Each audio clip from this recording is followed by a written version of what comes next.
तो students project planning and बस्टिंग में देखो हमने जब सिलेबस डिस्कस किया था ना हमने यहाँ पर एक कहा था कि ये प्रैक्टिकल पॉइंट था बिजनेस फोरकास्टिंग हम लोग कर चुके हैं। अब अपने को ना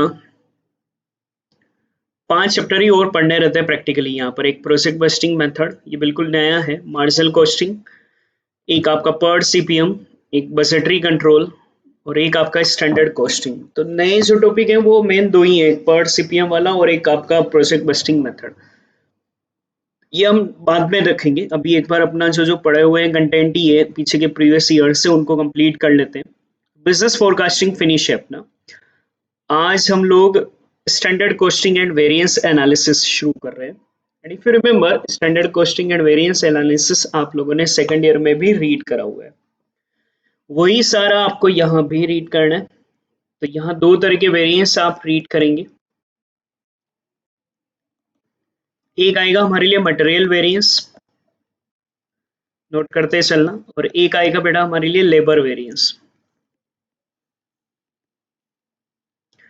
दो तरह के वेरिएंस हम लोगों को पढ़ने रहेंगे। जब हम लोग बात करेंगे मटेरियल वेरिएंस की,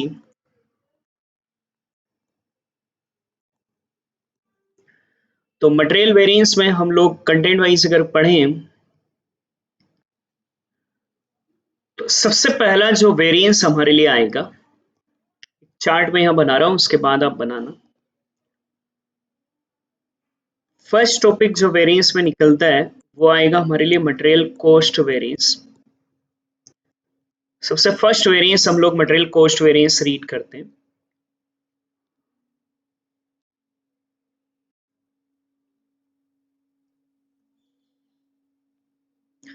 मटेरियल कॉस्ट वेरिएंस के बाद मटेरियल कॉस्ट वेरिएंस जो निकलता है ना बेटा एमसीवी, अगर आपको याद है आपने प्रीवियस ईयर में भी रीड करा हुआ है, तो ये मटेरियल कॉस्ट वेरिएंस दो चीजों के समेशन के बराबर होता है।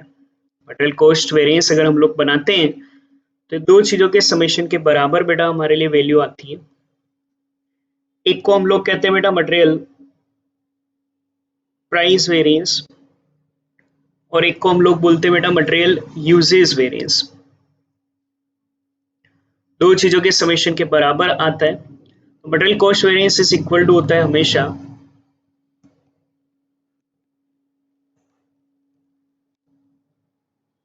दो चीजों के बराबर। एक आएगा बेटा हमारे लिए मटेरियल प्राइस वेरिएंस,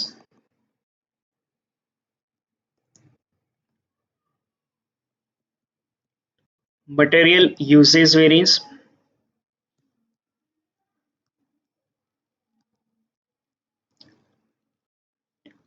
इन दोनों के समेशन के बराबर आएगा। जब भी हम मटेरियल कॉस्ट वेरिएंस निकालेंगे ना, तो मटेरियल कॉस्ट वेरिएंस में दो चीजें की टोटल लगाकर देखेंगे, एक मटेरियल कॉस्ट वेरिएंस अलग से बनाएंगे, सॉरी एक मटेरियल प्राइस वेरिएंस अलग से बनाएंगे और एक मटेरियल यूजेज वेरिएंस अलग से बनाएंगे। जब आप मटेरियल यूजेज वेरिएंस बना लोगे ना, तो बेटा ये मटेरियल यूजेज वेरिएंस भी दो चीजों के समेशन के बराबर आता है। दो चीजों के समेशन के बराबर आएगा मटेरियल यूजेज वेरिएंस भी। एक आएगा बेटा हमारे लिए material mix variance,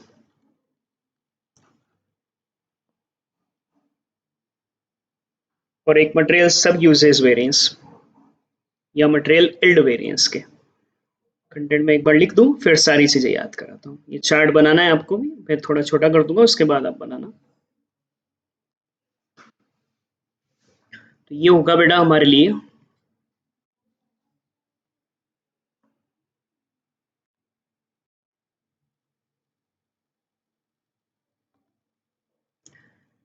material mix variance,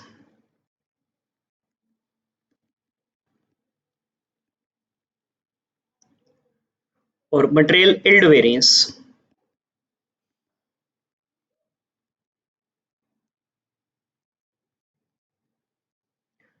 अगर इल्ड वेरिएंस नहीं निकल सकता है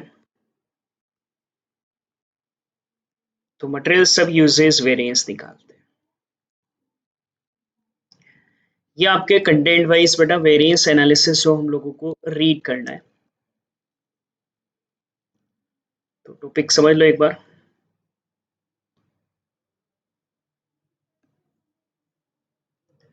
देखो, वेरिएंस एनालिसिस हम लोगों को पढ़ना है। वेरिएंस एनालिसिस में दो तरह के वेरिएंस हम लोग अंतर निकालना सीखेंगे। एक कहलाता है मटेरियल वेरिएंस और एक कहलाता है लेबर वेरिएंस। मटेरियल वेरिएंस बनाए तो मटेरियल वेरिएंस में बेटा हमारे लिए सबसे पहला जो टॉपिक बनता है वो रहेगा material cost variance. Material cost variance दो चीजों की टोटल के बराबर आता है, material price variance and material usage variance. मैं नीचे यहाँ लिख सकता हूँ बेटा कि मेरा जो मटेरियल कॉस्ट वेरिएंस होगा ना वो material price variance plus material usage variance के बराबर आना चाहिए। जो मेरा मटेरियल यूजेज वेरिएंस निकलता है ना वो दो चीजों के समेशन के बराबर आना चाहिए, material mix variance plus material yield variance के बराबर। अगर किसी क्वेश्चन में मटेरियल इल्ड वेरिएंस नहीं बन सकता हो तो मटेरियल सब यूजेज वेरिएंस हम लोग काम में लेते हैं। टोटल मिलाकर अगर कंटेंट वाइज कहें तो हम लोगों को ना बेटा यहाँ पर 6 तरह के वेरिएंस पढ़ने होते हैं। एक हम लोग स्टडी करेंगे बेटा मटेरियल कॉस्ट वेरिएंस निकालने की, एक पढ़ेंगे मटेरियल प्राइस वेरिएंस कैलकुलेट करने के लिए, मटेरियल यूजेज वेरिएंस, एक आपका मटेरियल मिक्स वेरिएंस, एक मटेरियल इल्ड वेरिएंस। या तो इल्ड वेरिएंस बनता है या सब यूजेज वेरिएंस बनता है, दोनों में से किसी एक वेरिएंस को बनाया जाता है। तो मटेरियल वेरिएंस में वेरिएंस क्या होते हैं ये सब आपने सेकेंडरी में भी देखा था। टेक्निकली हमने एक टारगेट लिया कि किसी प्रोडक्ट को बनाने में, मान लो इस पेन को बनाने में 1000 रुपए का मटेरियल लगना चाहिए, मगर मेरा मटेरियल मान लो 1200 रुपए का लगा।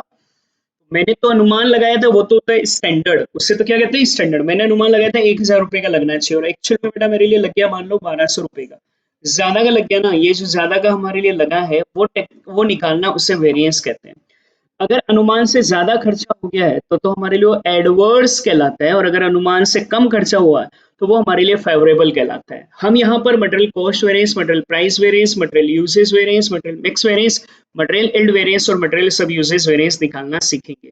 लेकिन इनको निकालने से पहले हमें कुछ वर्किंग नोट बनाने पड़ेंगे। तो हम फॉर्मूले बाद में देखते हैं, पहले वर्किंग नोट देख लेते हैं कि क्वेश्चन को कभी भी सोल्व करना है तो ये बात पक्की है कि बेटा ना आपको वर्किंग नोट बनाने पड़ेंगे।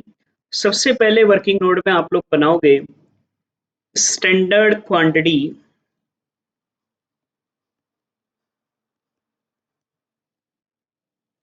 For actual production. ये बनाना ही बनाना है ये शुरुआत से ही, standard quantity for actual production. और standard quantity for actual production का फॉर्मूला होता है, एक बार आज सारा लिख दूं बेटा, कल प्रैक्टिकल क्वेश्चन के साथ देखते चलेंगे। Standard quantity upon standard production into actual production.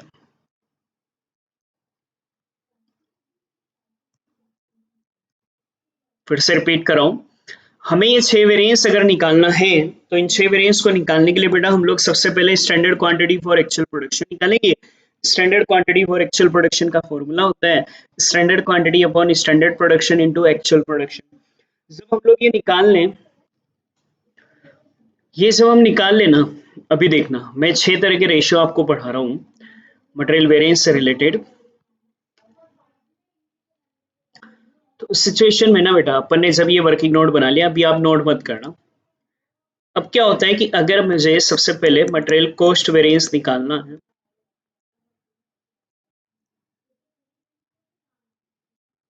तो बेटा मटेरियल कॉस्ट वेरिएंस का फॉर्मूला होता है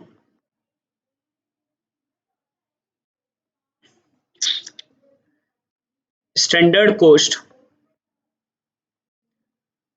minus actual cost. Standard cost का मतलब हमने कितना माना था कि हमारे लिए कितनी कॉस्ट आनी चाहिए थी, और एक्चुअल कॉस्ट का मतलब वास्तव में कितनी कॉस्ट हमारे लिए आई है। पर बेटा ये स्टैंडर्ड कॉस्ट दे नहीं रखा होता है तो हमें ऐसे लेना होता है standard quantity for actual production.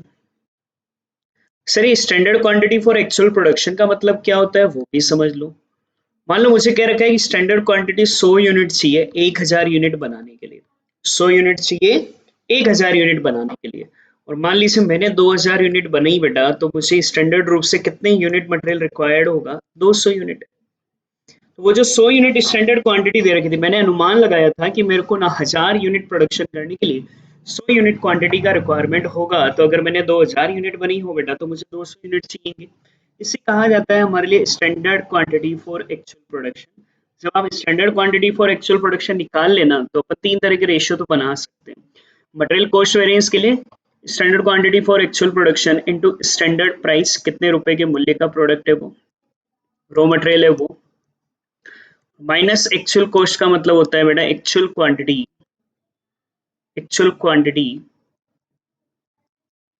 Into actual price. Actual में हमने मान लो 250 यूनिट काम में लिए तो एक्चुअल क्वांटिटी 250, और जो भी प्राइस पर यूनिट होगी क्वेश्चन में मटेरियल की, वो प्राइस हम लोगों को काम में लेनी है। ये फॉर्मूला हमारे लिए मटेरियल कॉस्ट वेरिएंस का लगता है।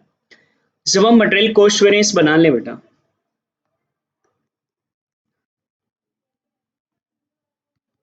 तो अगला आता है material price variance. Material price variance का हमारे लिए फॉर्मूला होता है standard price minus actual price into actual quantity. Formula क्या होगा बेटा? Standard price. क्वेश्चन में दे रखा होगा कि हमने कितना अनुमान लगाया था, एक बार लिख लो ना, क्वेश्चन के साथ बहुत अच्छे समझ में आएगा, इसमें खास समझ गया नहीं मैं। Standard price minus actual price into करते हैं हम लोग एक्चुअल क्वांटिटी,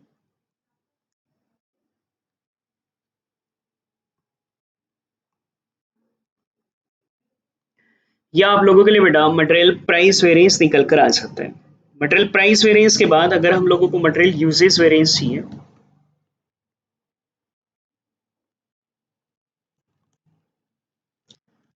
तो मटेरियल यूजेस वेरिएंस का फॉर्मूला हमारे लिए निकलता है standard quantity as it is है, जो सेकेंड ईयर में पढ़ा था, कुछ भी नहीं है, नहीं है इसमें। Standard quantity for actual production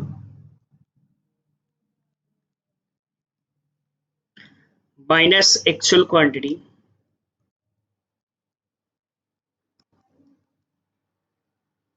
into standard price. जब अपन ये तीनों निकाल लें तो हम एक आंसर को चेक करेंगे कि जो material cost versus MCV first ही फर्स्ट वाला निकला था, वो दो चीजों के टोटल के बराबर आना चाहिए, मटेरियल प्राइस वेरिएंस और मटेरियल यूजेस वेरिएंस के। अगर इन दोनों के टोटल के वो बराबर आ रहा है तो अपना कैलकुलेशन सही है। ये तीनों तो अपने को बनानी बनाने हैं हर क्वेश्चन में। ये तीनों तभी बनते हैं बेटा ना, ये तीनों अपने लिए तभी बनते हैं जब अपन एक से ज्यादा तरह के मटेरियल किसी प्रोडक्शन में काम में ले रहे हैं।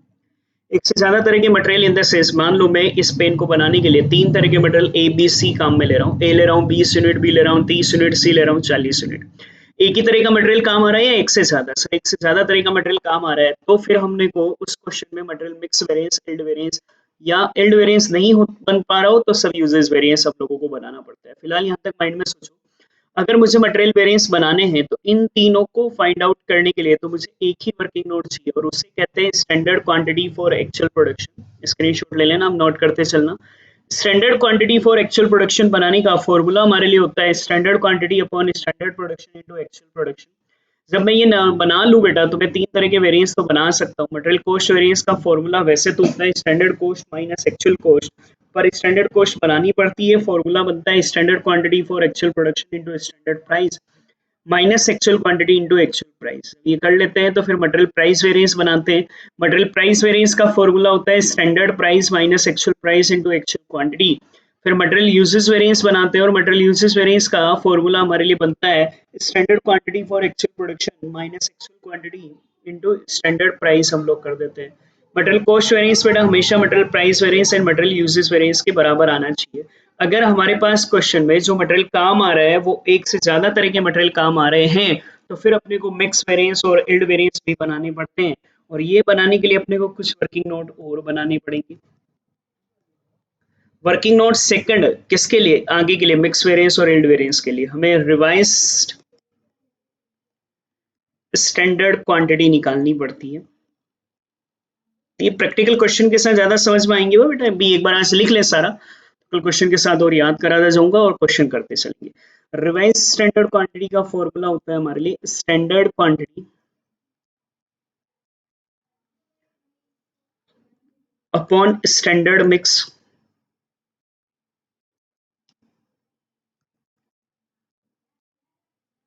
Into actual mix. Standard quantity upon standard mix, या यूं लिख दो टोटल स्टैंडर्ड मिक्स लगा लो, थोड़ा और सही रहेगा आपको, इनटू टोटल एक्चुअल मिक्स। एक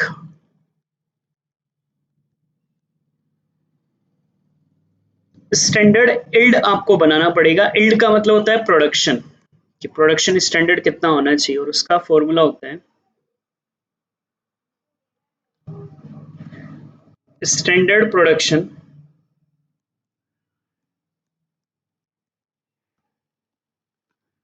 अपॉन टोटल स्टैंडर्ड मिक्स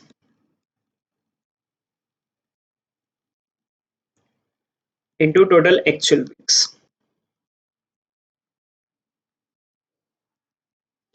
ये अपने को स्टैंडर्ड इल्ड बनाना पड़ता है। और एक आखिरी वर्किंग नोट, ज्यादा से ज्यादा इन चार के अलावा कभी कोई ज्यादा वर्किंग, पांचवा वर्किंग नोट नहीं बनता है, मैक्स टू मैक्स से चार, और वो हम लोग निकालते हैं स्टैंडर्ड रेट। और स्टैंडर्ड रेट का फॉर्मूला होता है total standard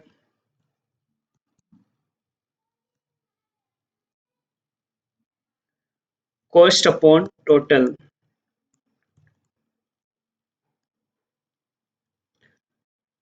upon standard production कर दो।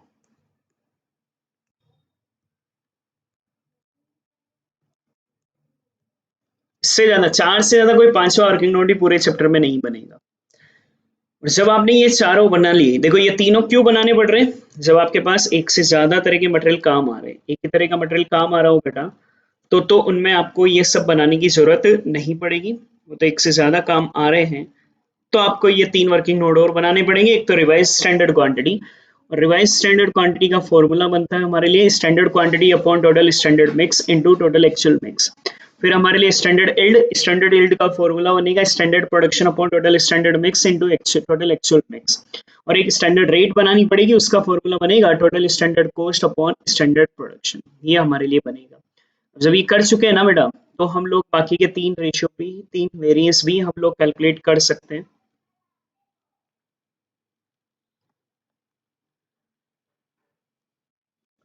तो अब हम लोग बेटा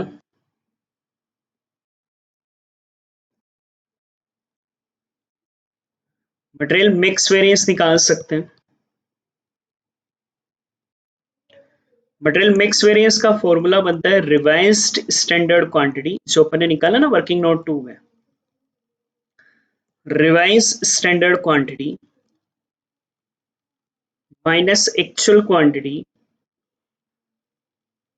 इनटू स्टैंडर्ड प्राइस।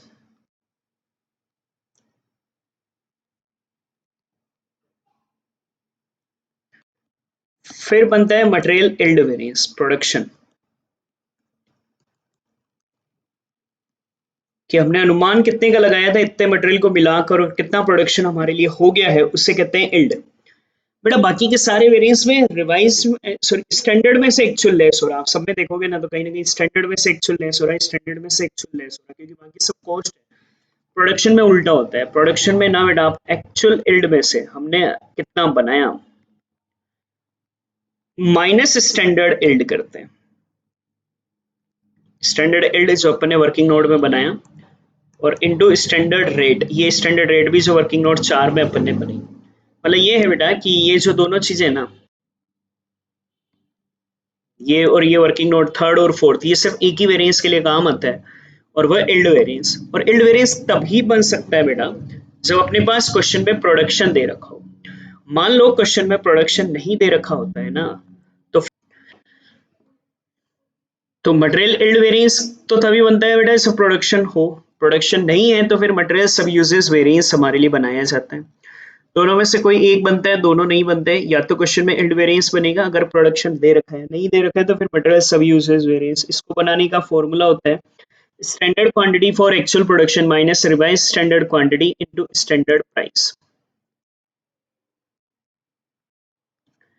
और अब आप ना जब ये भी निकाल लें, तो अपन एक वेरिफिकेशन कर सकते हैं कि जो मटेरियल यूजेस वेरिएंस है, material mix variance plus material yield variance, material yield variance नहीं बनाया हो तो फिर मटेरियल सब यूजेस वेरिएंस, इनके समेशन के बराबर आना चाहिए। अगर ये समेशन मिल रहे हैं, ये टोटल मिल रही हैं दोनों, तो ये फिर बेटा आप लोगों के जो निकले हैं वेरिएंस वो आपके सही है। ये आपका मटेरियल वेरिएंस पूरी तरीके से खत्म हो जाता है। ये लॉजिक क्या है वो प्रैक्टिकल क्वेश्चन के साथ समझूंगा, आज मैंने सिर्फ फॉर्मूले लिखा है। दो तरह के वेरिएंस पढ़े जाते हैं, एक को कहते हैं मटेरियल वेरिएंस और एक को कहते हैं लेबर वेरिएंस। मटेरियल वेरिएंस में सबसे पहले स्क्रीनशॉट लेते चलना, या तो नोट कर लिया हो तो ठीक है। Material cost variance, material cost variance में दो आते हैं, एक आता है मटेरियल प्राइस वेरिएंस और एक material usage variance. Material usage variance में दो आते हैं बेटा, एक मटेरियल मिक्स वेरिएंस आता है और एक हमारे लिए मटेरियल इल्ड वेरिएंस आता है। मटेरियल इल्ड वेरिएंस नहीं बने तो मटेरियल सब यूजेस वेरिएंस बनाते हैं। ज्यादा से ज्यादा सारे निकालने के लिए अपने को 4 वर्किंग नोट चाहिए होते हैं, मैक्स टू मैक्स 4 से 5 में कोई वर्किंग नोट नहीं चाहिए। एक चाहिए अपने को standard quantity for actual production, formula होता है standard quantity upon standard production into actual production. एक अपने को चाहिए रिवाइज स्टैंडर्ड क्वांटिटी का, रिवाइज स्टैंडर्ड क्वांटिटी का फॉर्मूला होता है standard quantity upon total standard mix into total actual mix. एक चाहिए standard yield, standard production upon total standard mix into total actual mix, और फिर स्टैंडर्ड रेट का total standard cost upon standard production. ये सारा कर ले तो अपन 6 तरह के वेरिएंस बना सकते हैं। मटेरियल कॉस्ट वेरिएंस का वैसे formula standard cost minus actual cost होता है, और इससे standard quantity for actual production into standard price minus actual quantity into actual price करोगे। मटेरियल प्राइस वेरिएंस का फॉर्मूला होता है standard price minus actual price into actual quantity. Material usage variance का formula होता है standard quantity for actual production minus actual quantity into standard price. और अब material cost variance equal to material price variance plus material usage variance होगा। फिर material mix variance बनाएंगे। Material mix variance का formula होता है revise standard quantity minus actual quantity into standard price. Material yield variance का formula होता है actual yield minus standard yield into standard price, standard rate. और अगर इल्ड वेरिएंस नहीं बन रहा है तो मटेरियल सब यूजेस वेरिएंस बनाएंगे, standard quantity for actual production minus revise standard quantity into standard price. तो आज बेटा आप सिर्फ ये नोट कर ले प्रॉपर्ली, इनको याद करना। कल और लॉजिक वाइज क्वेश्चन पर मैं लॉजिक सिखाता चलूंगा। ओके बेटा, बाकी कल से क्वेश्चन शुरू करते हैं।